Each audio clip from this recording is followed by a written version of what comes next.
ಆದರೆ ನಾವು he is an engineer ಇನ್ ಮೈಕ್ರೋಸಾಫ್ಟಲ್ಲಿ ಆ ವ್ಯಕ್ತಿ ಇಂಜಿನಿಯರ್ ಆಗಿದ್ದಾನೆ. ಆದರೆ ಫೇಲ್ ಆದ ನಾನು ಏನಾಗಿದ್ದೇನೆ ಗೊತ್ತಾ? I am the honour of the Microsoft. ನಾನು ಮೈಕ್ರೋಸಾಫ್ಟಿನ ಒಡೆಯ ಯಜಮಾನ ಆಗಿದ್ದೇನೆ ಅಂತ. ಮೆರವಣಿಗೆ ಹೋಗುವಾಗ ಚಿಕ್ಕ ಹುಡುಗನೊಬ್ಬ ರಸ್ತೆಯ ಬದಿಯಲ್ಲಿ ನಿಂತ್ಕೊಂಡಿದ್ದ. ಕೆಂಪು ದೀಪ ಇರುವಂತಹ ವಾಹನ ಬರ್ತಾ ಇತ್ತು, ಲೈಟ್ ಜಗಜಗಿಸುತ್ತಾ ಬರ್ತಾ ಇತ್ತು. ತಂದೆಯೊಂದಿಗೆ ಆ ಹುಡುಗ ಕೇಳಿದ, ಅವ್ರಿಗೆ ಯಾಕೆ ಕೆಂಪು ಲೈಟ್ ಇದೆ ಅಂತ. ಆವಾಗ ತಂದೆ ಕೊಟ್ಟ ಉತ್ತರ, ಕಲಿತು IPS ಆಗಿ ದೊಡ್ಡ ಅಧಿಕಾರಿಯಾಗಿದ್ದಾರೆ ಅವರು, ಅದಕ್ಕೆ ಅವರ ಕಾರ್ ಮೇಲೆ ಲೈಟ್ ಹತ್ತಾ ಇದೆ ಅಂತ. ಅಂದಿನಿಂದ ಆ ಹುಡುಗ, ಅವನ ಮನಸ್ಸಿನೊಳಗೆ ಒಂದು ಪ್ರೇರಣೆ ಸಿಕ್ಕಿದ್ದು, ನನಗೆ ಹಾಗೇ ಆಗಬೇಕು, ಆ ರೀತಿ ನನಗಾಗಬೇಕು. ಅಂತಹ ಒಂದು ವ್ಯಕ್ತಿತ್ವವನ್ನು ನಾವು ಇಲ್ಲಿ ಗುರುತಿಸಿದ್ದೇವೆ. ಪ್ರಮೋದ್ ಕುಮಾರ್ ಅವರನ್ನು ನಾವಿಲ್ಲಿ ಕೂರಿಸಿದ್ದೆ. ಅವರು ನೋಡುವಾಗ ನಮ್ಮ ಮಕ್ಕಳಿಗೆ ಒಂದು ಪ್ರೇರಣೆ, ಇನ್ನು ಅವರ ಮಾತು ಬರುವಾಗ ಇನ್ನಷ್ಟು ಪ್ರೇರಣೆ ಆಗಬಹುದು ಅಂತ ನಾನು ಭಾವಿಸ್ತೇನೆ. ಮಕ್ಕಳೇ, ಒಂದು ಮಾತು, ಕಿವಿ ಮಾತು ನಾನು ಹೇಳ್ತಾ ಇದ್ದೀನಿ, ಈಗಲೇ ನೀವು ನೆನಪಿಸ್ಕೊಳ್ಳಿ, ಇದನ್ನು ಗುರುತಿಸ್ಕೊಳ್ಳಿ. ನಾವು ಕಲಿತು ದೊಡ್ಡವರಾಗಿ ಆಗಿ ಉದ್ಯೋಗ ಸಿಕ್ಕಿ ಅಧಿಕಾರಿಯೋ ಏನೋ ನಾವು ಆಗ್ತೇವೆ ಅಂತ ಇಟ್ಕೊಳ್ಳಿ. ನೀವು 3 ಸಂಗತಿಯನ್ನು ಮರೆಯಬಾರ್ದು. ಅದರಲ್ಲಿ ಒಂದು, ಹೆತ್ತವರು ಭಾರವಾಗಬಾರದು. Any time anywhere, lifelong ನಮ್ಮ ಬದುಕಿನಲ್ಲಿ ಯಾವುದೇ ನಮ್ಮ ಕಾರ್ಯಚಟುವಟಿಕೆಗಳಿರಲಿ, ಆ ಮಧ್ಯೆ ನಮ್ಮ ಹೆತ್ತವರು ನಮಗೆ ಭಾರವಾಗಬಾರದು. ಎರಡನೆಯದು, ನಮ್ಮ ಸಹಪಾಠಿಗಳು, ಜೊತೆಯಾದವರು, ಕಲಿತವರು, ಒಟ್ಟಿಗೆ ನಾವು ಉದ್ಯೋಗ ಮಾಡಿದವರು, ಈ ಸಹಪಾಠಿಗಳು ಕೆಲವರು ದೊಡ್ಡ ವ್ಯಕ್ತಿತ್ವವನ್ನು ರೂಪಿಸಿಕೊಂಡು ದೊಡ್ಡ ಉದ್ಯೋಗದಲ್ಲಿರ್ಬೋದು, ಮತ್ತು ಕೆಲವರು ಅವರ ವಿಧಿ ಏನೋ ಅವರಿಗೆ ಮೇಲೆ ಬರಲು ಸಾಧ್ಯವಾಗಲಿಕ್ಕೆ ಇರಲಿಲ್ಲ ಅಂತ ಇಟ್ಕೊಳ್ಳಿ. ಆವಾಗ ನಮ್ಮೊಡನೆ ನಮ್ಮ ಬದುಕಿನಲ್ಲಿ ಜೊತೆಯಾದವರು ಯಾವತ್ತೂ ನಮಗೆ ಭಾರವಾಗಬಾರದು. 2, ಮೂರನೆಯದಾಗಿ, ನಾವು ಎಷ್ಟೇ ದೊಡ್ಡವರಾಗಿ ನಾವು ಬೆಳೆಯಲಿ, ಆದರೂ ಕೂಡ ಕಷ್ಟದಲ್ಲಿ, ನೋವಿನಲ್ಲಿ, ಕಣ್ಣೀರಲ್ಲಿ, ತೊಂದರೆಯಲ್ಲಿ ಇರುವವರು ಕೂಡ ನಮಗೆ ಭಾರವಾಗಬಾರದು. It is life. ಇದಾಗಿದೆ ಜೀವನ. ಈ 3 ನಾವು ಪಾಲಿಸಿದ್ದೇ ಆದರೆ ನಮ್ಮಷ್ಟು ಭಾಗ್ಯವಂತರು ಬೇರೆ ಯಾರೂ ಇಲ್ಲ.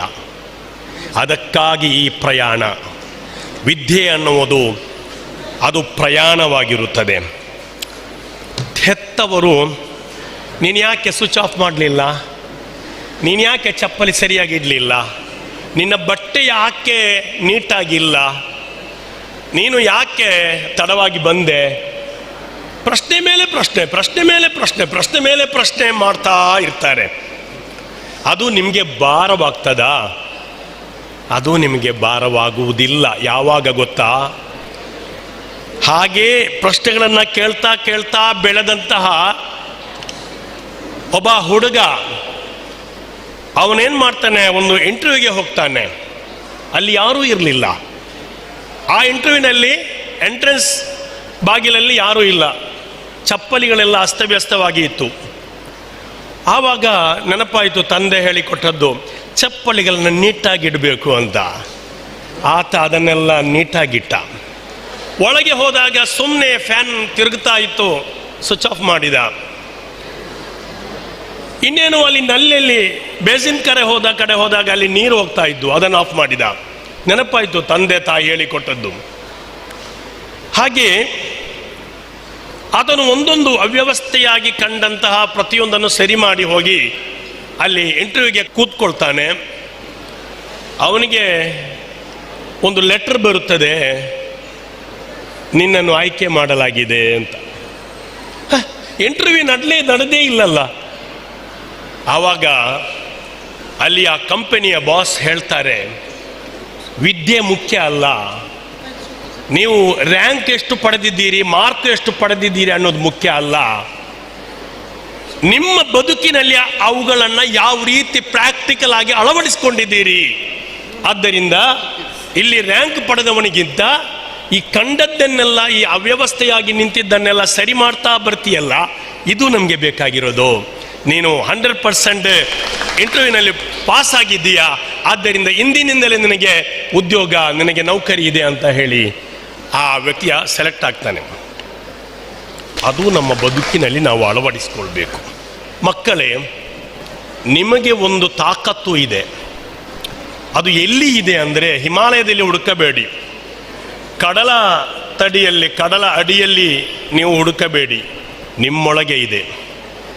ನಿಮ್ಮೊಳಗೆ ಒಂದು ಶಕ್ತಿ ಇದೆ. ಒಮ್ಮೆ ಸ್ಕೂಲಲ್ಲಿ ಒಬ್ಬ ವಿದ್ಯಾರ್ಥಿ ತುಂಬ ಟ್ಯಾಲೆಂಟೆಡ್, ಯಾವ ಲೆಕ್ಕ ಕೊಟ್ಟರು ಕೂಡ, ಯಾವ ಕೆಲಸ ಕೊಟ್ಟರು ಕೂಡ ಕೂಡಲೇ ಮಾಡಿಬಿಡ್ತಾನೆ. ಉಳಿದ ಮಕ್ಕಳಿಗೆ, ವಿದ್ಯಾರ್ಥಿಗಳಿಗೆ ಅಸೂಯೆ. ಅವರೇನು ಮಾಡಿದರು, ಆ ವಿದ್ಯಾರ್ಥಿಯ ಬ್ಯಾಕಲ್ಲಿ ಐ ಆಮ್ ಫೂಲ್ ಅಂತ ಬರೆದು ಬಿಟ್ರು, ಅಂಟಿಸಿಬಿಟ್ರು. ಇದನ್ನು ಅಧ್ಯಾಪಕರು ನೋಡಿದರು. ಬೆನ್ನಿನಲ್ಲಿ ಒಂದು ಕಾಗದ ಅಂಟಿಸಲಾಗಿದೆ, ಇದು ಗೊತ್ತಾದರೆ ಈ ವಿದ್ಯಾರ್ಥಿಗೆ ತುಂಬ ಬೇಸರ ಆಗ್ಬೋದು ಅಂತ. ಅಧ್ಯಾಪಕರು ಏನು ಮಾಡಿದರು ಗೊತ್ತಾ, ಒಂದು ಲೆಕ್ಕವನ್ನು ಕೊಟ್ಟರು. ಆ ಸ್ಕೂಲ್ ಕೊಠಡಿಯಲ್ಲಿ, ಶಾಲೆಯ ಕೊಠಡಿಯಲ್ಲಿ ಯಾರಿಗೂ ಅದನ್ನು ಮಾಡಲಾಗಲಿಲ್ಲ. ಆ ಬ್ರಿಲಿಯಂಟ್ ಹುಡುಗನನ್ನು ಕರೆದು ಅದನ್ನು ಆ ಕೆಲಸ ಕೊಟ್ಟರು, ಆ ಟಾಸ್ಕ್ ಕೊಟ್ಟರು. ಆವಾಗ ಕೂಡಲೇ ಅದನ್ನು ಮಾಡಿಬಿಟ್ಟ, ಲೆಕ್ಕ ಮುಗಿಸ್ಬಿಟ್ಟ. ಆವಾಗ ಆ ಹುಡುಗನಿಗೆ ಅಧ್ಯಾಪಕರು, ಶಿಕ್ಷಕರು ಕೈಗೊಡ್ಡು ಹ್ಯಾಂಡ್ ಶೇಕ್ ಮಾಡಿ ಹೇಳ್ತಾರೆ, ನಿನ್ನ ಬೆನ್ನಿಗೆ ಏನೆಲ್ಲ ಅಂಟಿಸುವವರು ಇರ್ಬೋದು, ಅದು ನಿನ್ನ ಶಕ್ತಿಯನ್ನು ಕುಂದಿಸುವುದಿಲ್ಲ. ಹೊರಗಿನ ಯಾವುದೇ ಒತ್ತಡಗಳಿಗೂ ನೀವು ಯಾವತ್ತೂ ಕೂಡ ತಲೆದಗ್ಗಿಸಬಾರ್ದು. ನಿಮ್ಮ ಶಕ್ತಿ, ನಿಮ್ಮ ಛಲ, ನಿಮ್ಮ ಹಠ ಇದೆಯಲ್ಲ, ನಿಮ್ಮ ಸಾಧನೆ ಇದೆಯಲ್ಲ, ಅದನ್ನು ಕಡೆಗಣಿಸಲು ಯಾರಿಂದಲೂ ಸಾಧ್ಯ ಇಲ್ಲ. ಅದು ದೈವಿಕವಾಗಿರುವ, ನಿಮಗೆ ದೇವರು ಕೊಟ್ಟಂತಹ ಶಕ್ತಿ. ಆದ್ದರಿಂದ ಜನರು ಏನು ಹೇಳ್ಕೊಳ್ತಾರೆ, ಏನು ಮಾತಾಡ್ತಾರೆ, ಅದೇನೂ ಬೇಕಾಗಿಲ್ಲ ನಮಗೆ. ಈ ರೀತಿಯಾಗಿ ನೀವು ಮುಂದೆ ಸಾಗಬೇಕು. ಅಂದರೆ ಟೆಂಪರರಿ ಕೆಲಸಕ್ಕೆ ನೀವು ಮುಂದಾಗಬೇಡಿ ಅಂತ. ಕೆಲವರು PUC ಮಾಡಿ ಮುಗಿಸ್ತಾರೆ, ಅಲ್ಲಿಗೆ ಮುಗಿಸಿ ಡಿಪ್ಲೊಮಾ ಮಾಡಿ, ಅದಲ್ಲ.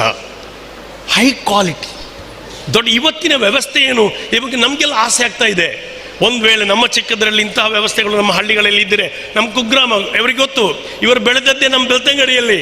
ಪ್ರಮೋದ್ ಕುಮಾರ್ ಅವರು ಬೆಳ್ತಂಗಡಿಯಲ್ಲಿ ಬೆಳೆದು ಅಲ್ಲಿಯೇ ಕಲಿತು ಇವಾಗ ದೊಡ್ಡ ಹುದ್ದೆಯನ್ನು, ಅಧಿಕಾರವನ್ನು ಪಡ್ಕೊಂಡಿದ್ದಾರೆ. ಅವರ ಆ ಅಧಿಕಾರ ಕ್ಷೇತ್ರದಲ್ಲಿ ಇನ್ನಷ್ಟು ಉಜ್ವಲವಾಗಿ ಕೆಲಸ ಮಾಡಿ ಇನ್ನಷ್ಟು ದೊಡ್ಡ ದೊಡ್ಡ ಹುದ್ದೆಗಳು ಅವರಿಗೆ ಬರಲಿ ಅಂತ ನಾವು ಈ ಕಾರ್ಯಕ್ರಮದಲ್ಲಿ ಅವರಿಗೆ ಪ್ರಾರ್ಥನೆ ಮಾಡೋಣ. ನಮಗೆ ನಮ್ಮ ಚಿಕ್ಕದರಲ್ಲಿ ಇಂತಹ ಅವಕಾಶಗಳಿರಲಿಲ್ಲ, ಆದರೆ ನಿಮಗೆ ಎಲ್ಲ ಅವಕಾಶಗಳು ಬಾಗಿಲು ತೆರೆದುಕೊಂಡಿವೆ. ಇದನ್ನು ನೀವು ಉಪಯೋಗ ಮಾಡಬೇಕು. ಟೆಂಪರರಿ ಆಗಿರುವಂತಹ ಉದ್ಯೋಗಕ್ಕಾಗಿ ಹೋಗಬಾರ್ದು. ನೀವು ದೊಡ್ಡ ಹೈ ಕ್ವಾಲಿಟಿ ಎಜುಕೇಷನ್ ನೀವು ಪಡ್ಕೊಳ್ಬೇಕು ಅಂತ ಈ ಸಂದರ್ಭದಲ್ಲಿ ನಾನು ಹೇಳ್ತೇನೆ. ಅದರ ಒಟ್ಟಿಗೆ ಒಂದು ಮಾತು ಕೂಡ ಬಿಲ್ ಗೇಟ್ಸ್ ಹೇಳಿದಂಥ ಒಂದು ಮಾತು ಇದೆ. I failed in some subject in exam. ನಾನು ನನ್ನ ಪರೀಕ್ಷೆಯಲ್ಲಿ ಫೇಲ್ ಆಗಿದ್ದೇನೆ. But my friend passed in all. ಎಲ್ಲದರಲ್ಲಿಯೂ ಪಾಸ್ ಆಗಿರುವ ನನ್ನ ಸಹಪಾಠಿ ಒಬ್ಬ ಇದ್ದ, ನಮ್ಮ ಕಾಲೀಗ ಒಬ್ಬ ಇದ್ದ. ಆದರೆ ನಾವು ಹಿ ಈಸ್ ಆ್ಯನ್ ಎಂಜಿನಿಯರ್ ಇನ್ ಮೈಕ್ರೋಸಾಫ್ಟಲ್ಲಿ ಆ ವ್ಯಕ್ತಿ ಇಂಜಿನಿಯರ್ ಆಗಿದ್ದಾನೆ. ಆದರೆ ಫೇಲ್ ಆದ ನಾನು ಏನಾಗಿದ್ದೇನೆ ಗೊತ್ತಾ, I am the honour of the Microsoft. ನಾನು ಮೈಕ್ರೋಸಾಫ್ಟಿನ ಒಡೆಯ ಯಜಮಾನಾಗಿದ್ದೇನೆ ಅಂತ. ಆದರೆ ಮಾರ್ಕು ಕಮ್ಮಿ ಬಂದರೆ ಅಥವಾ ಒಂದು ಸಬ್ಜೆಕ್ಟಲ್ಲಿ ಫೇಲ್ ಆದರೆ ತಲೆ ಕೆಡಿಸಿಕೊಳ್ಳಬೇಡಿ, ಅದುವೇ ಅಂತ್ಯ ಅಲ್ಲ. Success is not permanent, failure is not end. ಇದನ್ನು ಮನವರಿಕೆ ತಲೆಯಲ್ಲಿ ಇಟ್ಕೊಂಡು ಕಲಿಯಿರಿ, ನೀವು ಬೆಳೆಯಿರಿ, ಉದ್ಯೋಗ ಪಡೆಯಿರಿ. ನನ್ನ ಮಾತನ್ನು ಕೊನೆಗೊಳಿಸುತ್ತೇನೆ. ಶುಭವಾಗಲಿ. ನಮ್ಮ ಜಾಮಿಯಾ ಸಂಸ್ಥೆಗೆ ಇನ್ನಷ್ಟು ರ್ಯಾಂಕ್ಗಳು ಬರ್ತಾ ಇದೆ, ಇನ್ನಷ್ಟು ಹೈ ಕ್ವಾಲಿಟಿಯಲ್ಲಿ ನಮ್ಮ ವಿದ್ಯಾರ್ಥಿಗಳು ನಮಗೆ ಕೀರ್ತಿಯನ್ನು ತರಲಿ ಅಂತ ಪ್ರಾರ್ಥನೆಯನ್ನು ಮಾಡುತ್ತಾ ನಮ್ಮ ಈ ಕಾರ್ಯಕ್ರಮಕ್ಕೆ ಎಲ್ಲ ರೀತಿಯ ಶುಭಾಶಯಗಳನ್ನು ಕೋರುತ್ತಾ ಜೈ ಹಿಂದ್, ಜೈ ಕರ್ನಾಟಕ.